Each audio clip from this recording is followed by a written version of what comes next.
Alors, salut à tout le monde et puis bienvenue à notre deuxième vidéo à deux, Pat et Jessie, Mind, Body and Soul.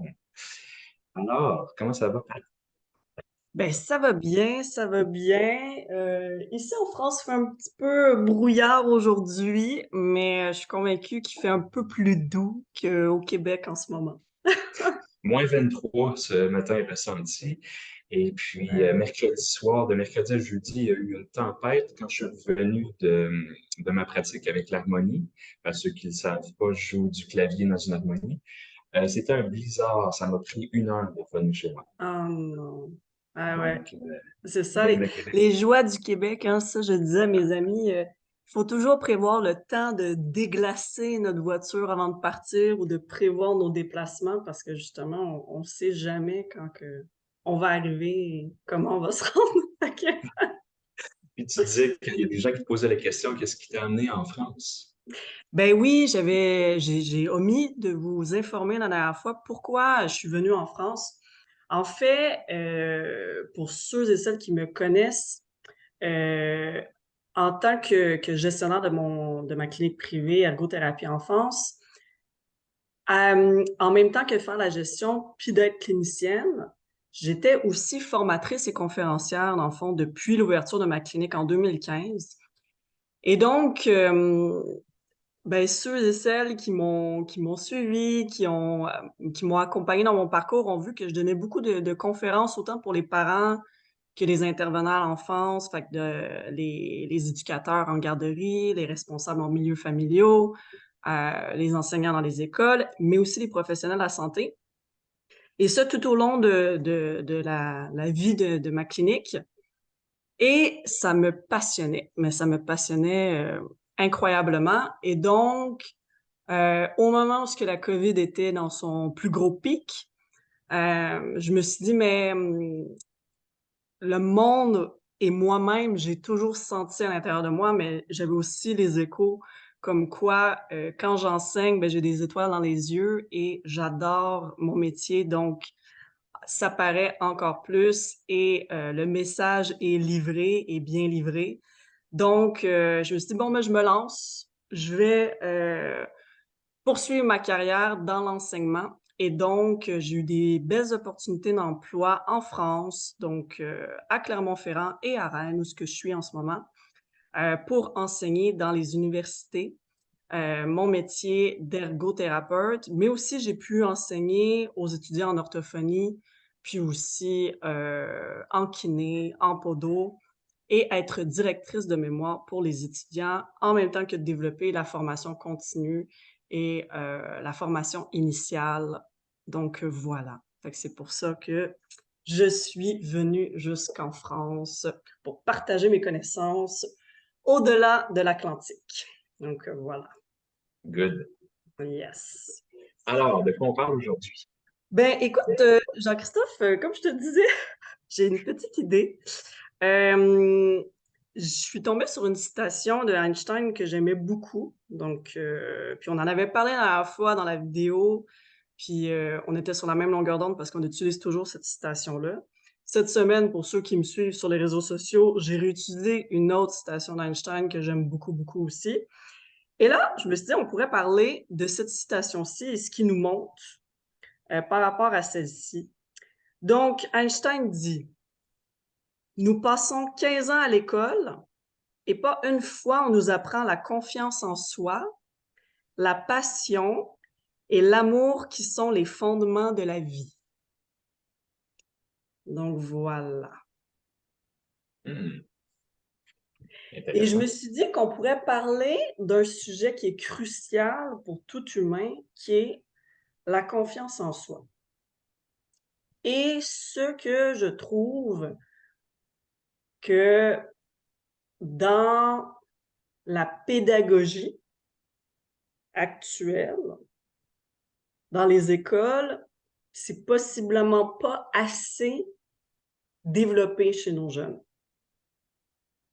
Ce qui fait que on a des jeunes qui se retrouvent devant nous, qui doutent beaucoup d'eux-mêmes, qui doutent de leurs capacités, qui doutent de leurs compétences, qui sont préoccupés par rapport à leur avenir, par rapport ou juste ce qui se passe à l'école, qui sont très stressés par rapport à l'école.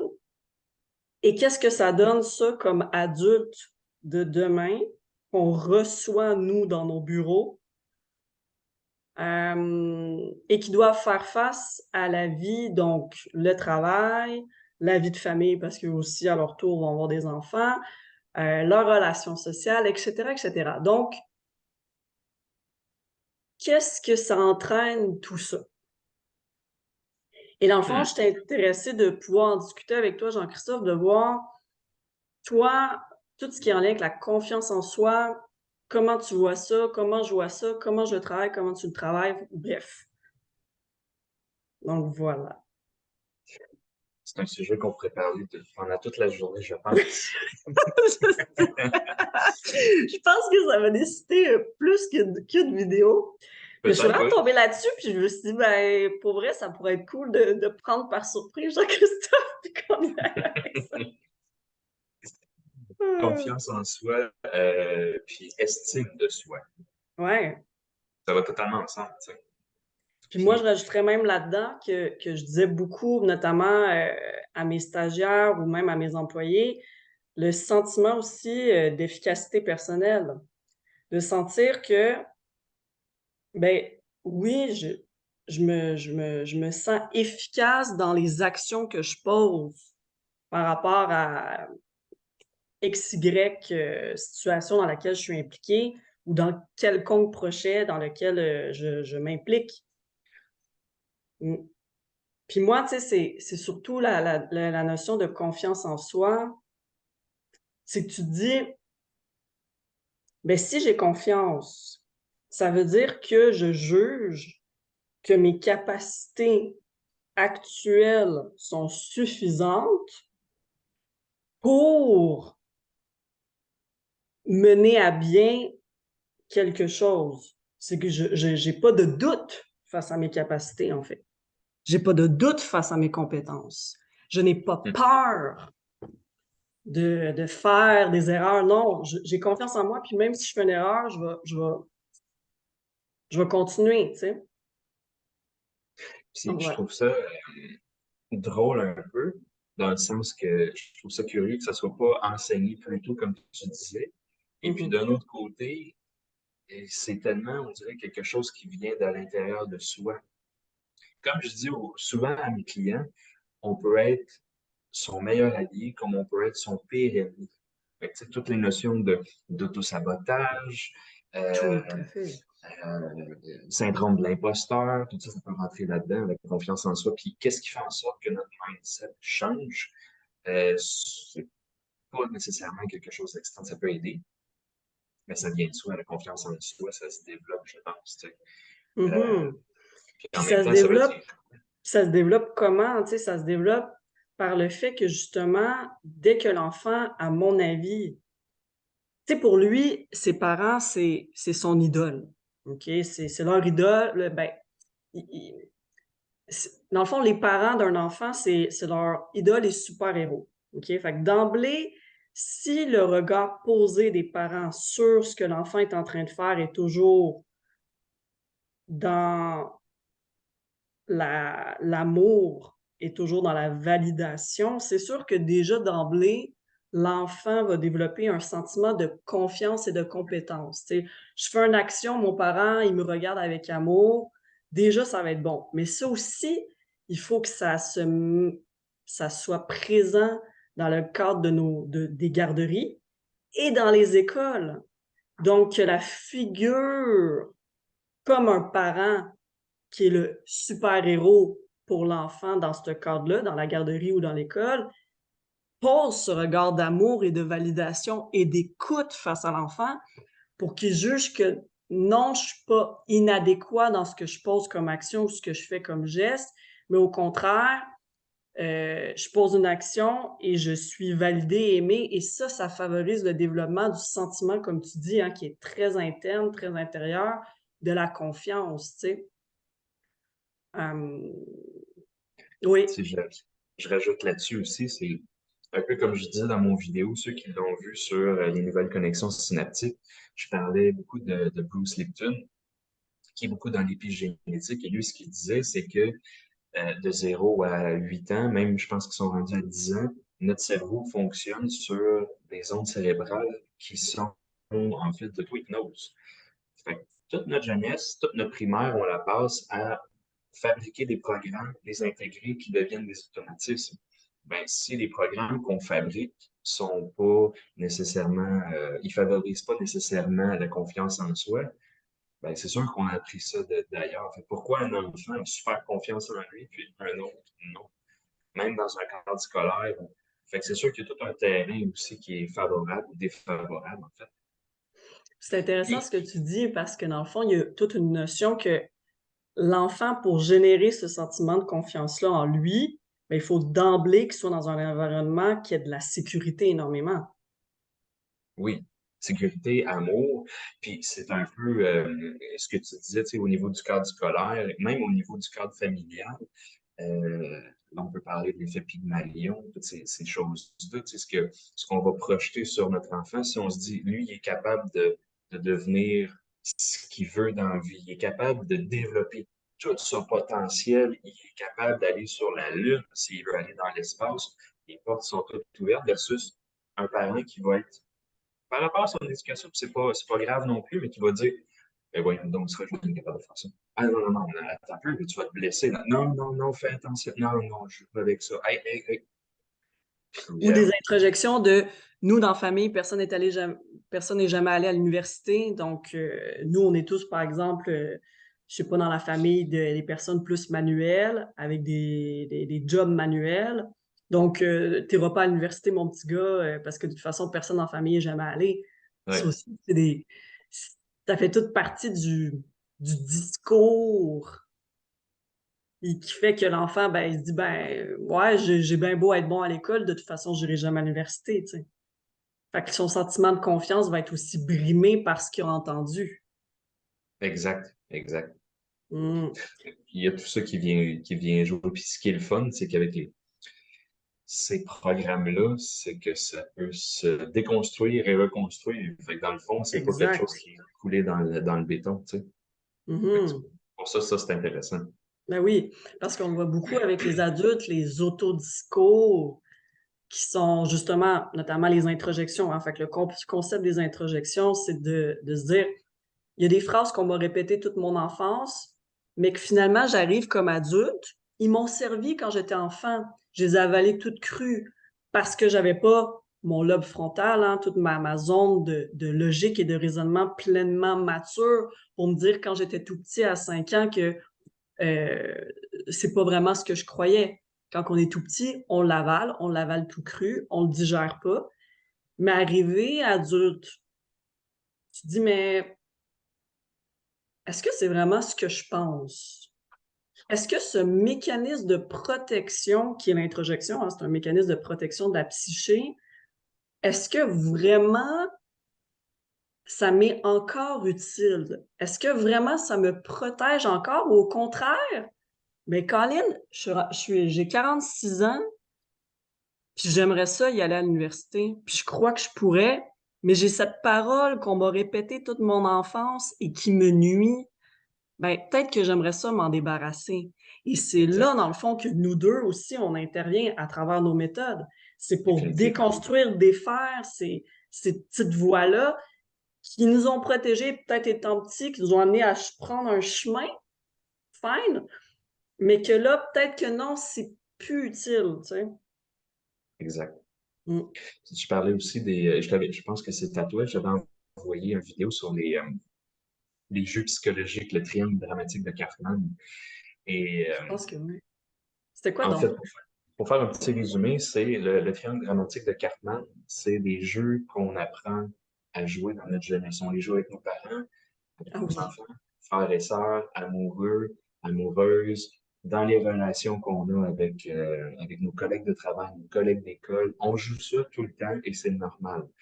Euh, c'est dans le fond, le triangle, c'est le persécuteur, le sauveur et la victime.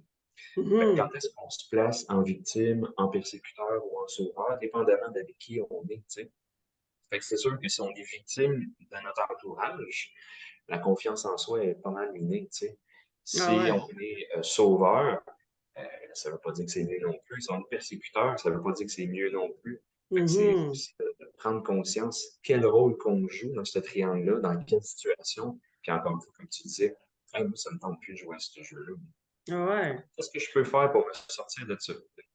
Mhm. Puis dans chacune des positions, moi je dis pas persécuteur, je dis bourreau, là, mais c'est C'est- la même Oui, chose, là. oui, Euh, mais de toute façon, ça, c'est un rôle. Hein, fait que dans ce triangle-là, euh, vous n'êtes pas vraiment victime, vous n'êtes pas vraiment sauveur, puis vous n'êtes pas vraiment bourreau. Puis ça, c'est très important à se rappeler parce que si vous mettez en place, moi, ce que j'appelle comme étant des rôles, hein, c'est comme un masque un peu, c'est parce que la vie, une certaine forme de dynamique, oui, familiale et tout, vous a forcé à mettre en place ces masques-là. Mais en tous les cas, pour les trois, à mon avis, puis je suis convaincue que tu es dans le même sens que moi, il y a une dénotation de manque de confiance en soi derrière les trois, de toute façon. Autant pour oui, la victime que pour le bourreau, que pour le sauveur.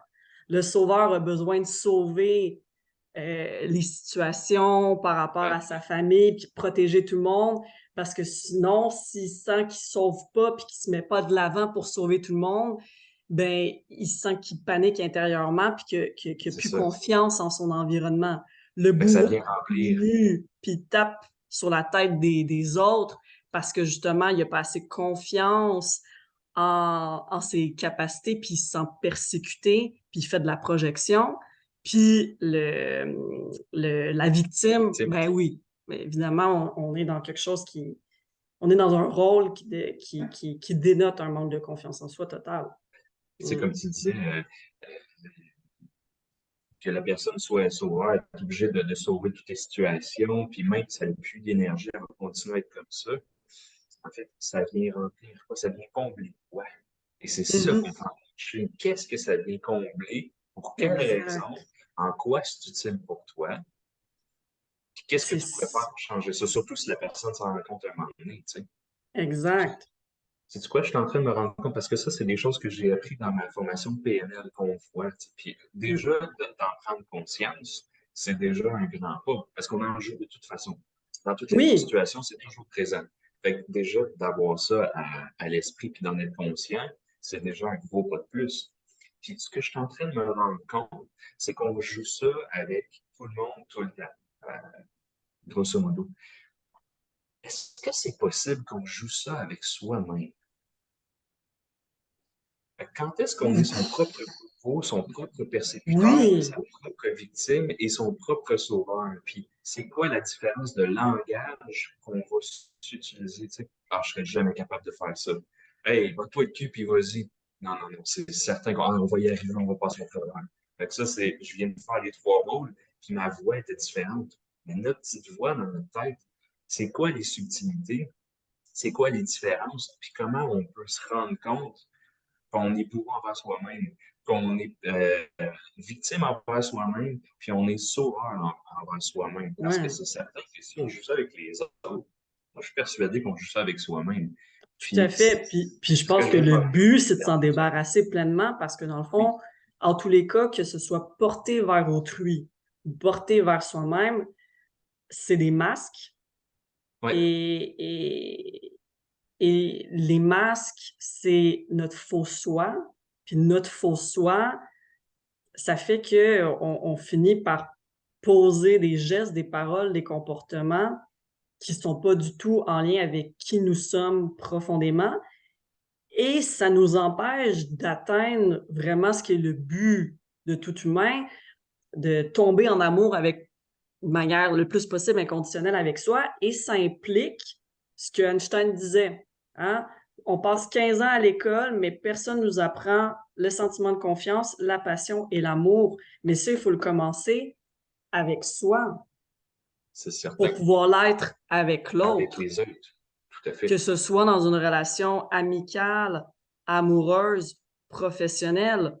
Si vous êtes méfiant envers vous-même, vous êtes votre propre bourreau, victime, sauveur, comme Jean-Christophe l'a si bien dit, ou si, ben c'est ça, vous vous tapez sur la tête continuellement, ben bien évidemment, ce que vous allez dégager à l'extérieur dans vos relations, ben ça va ressembler à ce que vous vous imposez à vous-même comme, comme recette. Hein? Puis idéalement, on vous souhaite la meilleure recette qui soit, avec des bons ingrédients. Définitivement. Eh ouais, tu sais. En même temps, tu sais, de faire ça, à quoi ça sert? Tu sais, le manque de confiance en soi, comme tu dis, c'est de porter des masques. Un masque, ça sert à quoi? Ça sert à la survie. Moi, j'ai appris à Ouais, survivre en étant anxieux, en ayant peur de tout le monde.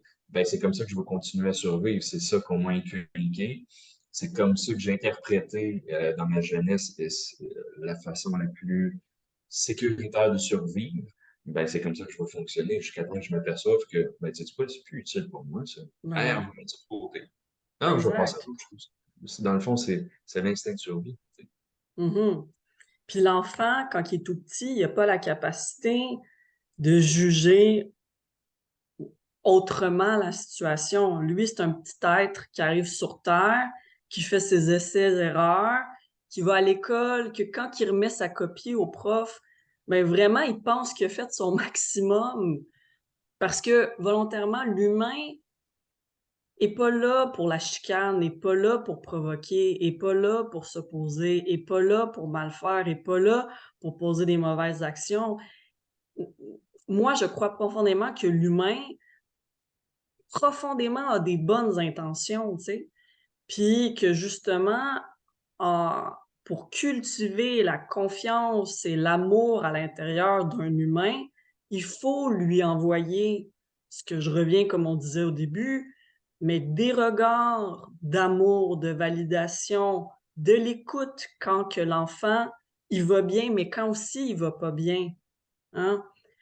C'est hyper, hyper important. Puis moi, je le vois beaucoup comme ça en tant que parent. Au niveau émotionnel, on, on est comme un verre d'eau, OK? Puis notre travail en tant qu'adulte pour cultiver la confiance de nos enfants, de nos jeunes, de nos adolescents, puis du monde qui nous entoure, ben notre travail individuel, puis je le crois ça fermement, c'est que notre verre d'eau émotionnel soit tout le temps quasi vide. Parce que si quelqu'un vient vous ajouter un stress, votre enfant vous témoigne une colère ou une déception par rapport à quelque chose, votre verre d'eau, il grimpe, il grimpe, il grimpe, mais en aucun cas, il déborde. Mais si vous êtes un adulte, que votre verre d'eau émotionnel, il est déjà plein, bien, ça vous prend une goutte externe, une mauvaise copie, par exemple, d'un étudiant à l'école ou une agitation d'un enfant à un moment ou une phrase que votre patron vous dit, et là, vous débordez. Et, et personne peut cultiver l'amour et la confiance et la passion chez un jeune si son verre d'eau émotionnel est déjà plein. Fait que c'est pour Exact. ça que, en tant qu'ergo, en tant qu'ostéopathe, nous, notre travail, c'est justement par, comme Jean-Christophe le dit, par la PNL, mais par l'hypnose aussi, que Jean-Christophe fait. Puis moi, à travers mes méthodes ergothérapiques de travail directement, moi, je travaille beaucoup avec, oui, le neurodéveloppement, le neurosensoriel, l'intégration des réflexes, mais je travaille beaucoup par les méthodes projectives, hein, les méthodes hors thérapeutiques. On pourra se faire des exercices prochainement à ce niveau-là, ça pourrait être cool. Euh, mais justement, pour vider ce verre-là émotionnel, parce que la confiance en soi, c'est, on est, on teste et on est validé par rapport à ce qu'on teste. C'est pas quelque chose que l'enfant naît, oui, je suis confiant. Non, c'est quelque chose qui, c'est un build-up. C'est quelque chose qui se construit. Et ça se construit à travers les autres qui entourent cette personne-là. En tout cas, que je pense profondément. Donc voilà. Mon petit discours sur le verre d'eau. Oui, prenons une gorgée. On va le vider un peu. Non, mais c'est vrai. Euh, parce que, Ben, j'aime ton exemple du verre d'eau parce que j'en parlais avec un de mes clients, son petit gars. Il est pas diagnostiqué, mais l'école veut le faire diagnostiquer TDAH Mhm. parce qu'ils veulent le médicamenter. Les parents ils ont dit, wow, attends un peu, il y a autre chose à faire avec ça. Puis là, je travaille en collaboration avec une naturopathe. Et puis, elle a donné cet exemple-là. Là, son verre d'eau, il est plein. S'il mange de la solanine, moi, c'est ce que j'ai trouvé avec lui. S'il mange de la solanine, ça se met à déborder. Ou son verre d'eau, il n'a pas besoin d'avoir une goutte. Il est plein. Il a juste besoin d'être brassé un petit peu. Et il va aussi déborder. Fait que des fois, il peut déborder par lui-même. Ah, c'est ça. Puis, c'est là la différence, la nuance aussi. Il n'est pas obligé d'avoir un élément externe pour avoir besoin de déborder. Des fois, il est tellement plein que juste par lui-même, il peut se mettre à déborder. Si ses pensées se mettent à Tout à fait. tourbillonner, il y a ça aussi, c'est une nuance qui est différente. Fait que dans le Ben fond, oui. C'est quelqu'un autant, dans qui, le fond, qui c'est autant l'environnement que moi je dis sécuritaire et par sécuritaire que vraiment on se charge, nous, d'être des personnes justement avec des émotions qui soient le plus possible saines, hein, pour être dans une va être posture positif. d'amour, hein.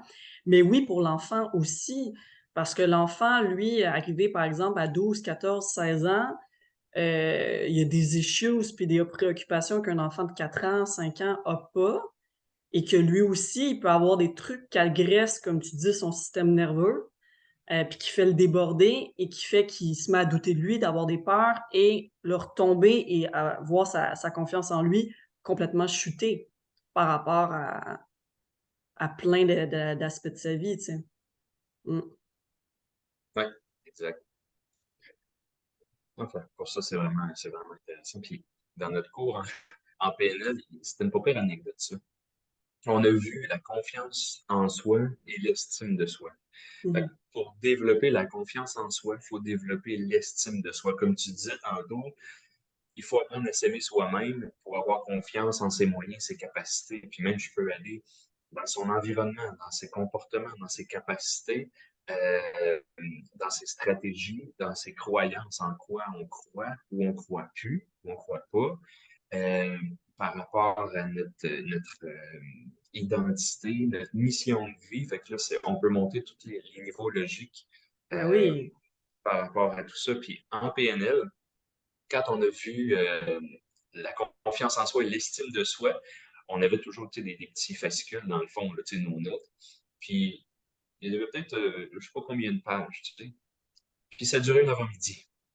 Tout le reste du week-end, ces 3 jours, fait que 2 jours et demi, c'était les peurs. Et les fascicules, ils étaient ça d'épais. Ben ouais. Je lève la main. Comment ça qu'on voit ça sur les peurs pendant 2 jours et demi, et puis on voit 9 h midi la confiance en soi? Ben, puis c'est là qu'est la nuance aussi, c'est que si c'est autant pas enseigné, c'est qu'il n'y a pas de recette miracle, c'est d'aller puiser en soi-même et c'est différent pour chacun. On peut donner pas, je dirais pas des indices, mais c'est ça, il n'y a pas de formule miracle. Et dans le Mhm. fond, c'est d'aller derrière les peurs. Les peurs sont les mêmes, ça nous permet de survivre. C'est l'instinct de survie. Ça, c'est très primitif. Mais dès que tu dépasses toutes ces peurs-là, là, tu commences à aller vers la confiance en soi et l'estime de soi. Ben oui. Mais l'anecdote était drôle, c'est on a ça, puis un avant-midi versus 2 jours et demi, puis ça sur les peurs, ben c'est ça. C'est de transcender ces peurs-là. Qu'est-ce que tu découvres en arrière? Puis la question la plus fondamentale qu'il faut se poser, c'est je suis qui, moi? Ben Tu sais, oui. je suis Ben qui? oui. Il y a des gens Puis, qui fonctionnent toute leur vie en utilisant des programmes, puis ils fonctionnent très bien, mais ils savent aucunement qui ils sont, ils ne se sont jamais posé la question. Il ben faut que tu non. t'arrêtes. Puis tu sais, Je suis qui, moi? c'est notre devoir Tu dis, ma vie, elle m'appartient. Il n'y a jamais personne qui va la vivre à ma place. Puis mon seul but de vie, techniquement, ça devrait être d'être heureux et d'être bien et de faire les choses en fonction tu sais, de tes valeurs. Euh, mais pour avoir cette capacité-là, il faut pouvoir se mettre en posture de recul et se dire plutôt, je veux vivre ma vie de manière consciente. Et pour ça, pour être conscient, mais il faut que, oui, je m'arrête pour me poser comme question, mais c'est quoi mes forces, c'est quoi mes faiblesses, OK? Comment je peux m'accepter là-dedans? C'est quoi mes peurs? Est-ce que je veux encore avoir ces peurs-là? Oui, non. OK. Y a-tu des trucs qu'on m'a appris quand j'étais petit que finalement, ben, ça me correspond pas du tout? Certainement, OK. Puis on fait du ménage comme ça, hein, de l'élagage. On essaie de faire de la place parce que c'est lourd, ça. C'est lourd, surtout quand que ça nous appartient pas profondément dans qui qu'on est. Et la vie nous amène à rencontrer des personnes, à vivre des événements, vivre des situations, justement, d'après moi, pour mettre en lumière tout ça. Mais c'est notre mais comme tu dis, de à travers tout ça, tu te dis: «Mais je suis qui? Je suis quoi? Je suis là pourquoi? Et c'est quoi fondamentalement mes compétences à moi?» Et j'y crois dur comme fer, puis je vais aller comme dans la pyramide de Maslow, hein, vers l'actualisation de moi, tu sais, au top de la pyramide. Mais pour ça, oui, ça se travaille en étapes. Puis la première étape, ce que je ramenais, je disais tout à l'heure, c'est le sentiment de sécurité. Ben, répondre aux besoins de base. Faim, soif, et cetera, sommeil. Mais après, c'est le sentiment de sécurité. Si vous vous sentez pas en sécurité dans votre environnement, avec les personnes qui vous entourent, hein, des fois, il y a des enfants qui me parlaient en clinique qui avaient peur, mais une peur profonde de leur enseignant. Ça peut arriver, oui, qu'il y a des enseignants qui peuvent, oui, faire peur par leur voix, leur corps aussi, leur manière de s'exprimer, ça peut arriver. Non, Mais non, ça, oui, verbal, la gestuelle, oui. la gestuelle, puis oui, il peut y avoir des enfants qui ont peur de leurs parents aussi dans leur manière d'éduquer. Mais ça, tout ça, Heu, moi, autant en enfance, mais autant avec les parents, ça se travaille ça. Ça se travaille très bien parce que je suis convaincue que, surtout si, par exemple, un enseignant ou un parent le fait, ça peut être très inconscient de sa part, ça peut être une répétition de schéma de ce qu'ils ont vu ou de ce qu'ils ont vécu eux-mêmes quand ils étaient enfants par rapport à leurs propres parents ou par rapport au type d'enseignants qu'ils ont eu. OK? Donc, Mhm. oui, le but de la vie, c'est de devenir conscient de tout ça pour avoir la capacité de se remettre en question et de faire le ménage, comme je disais, par rapport à tout ça, les fausses croyances, les peurs, et cetera. Mm. Ouais.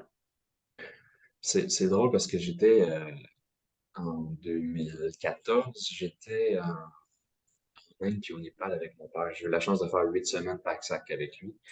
Puis on a fait une expédition dans le désert, puis il y avait un Indien qui, lui, venait du sud, puis lui, il enseignait le yoga, la méditation, ce genre de choses-là. Puis il avait une mémoire phénoménale. Il faisait des concours de mémoire, puis il voulait aller record Guinness. Puis il était en vacances, puis on s'est mis à jaser pendant qu'on venait le lendemain matin après notre nuit à Belle Étoile dans le désert. Puis on se mettait à jaser de plein de choses. Puis un moment, on parlait un peu de la religion, tu sais. Puis je disais que moi, ce qui m'a marqué quand j'étais jeune, c'est parce que je veux pas, c'était catholique, là, où j'allais à l'école, religion catholique, ils nous demandaient de dessiner Jésus.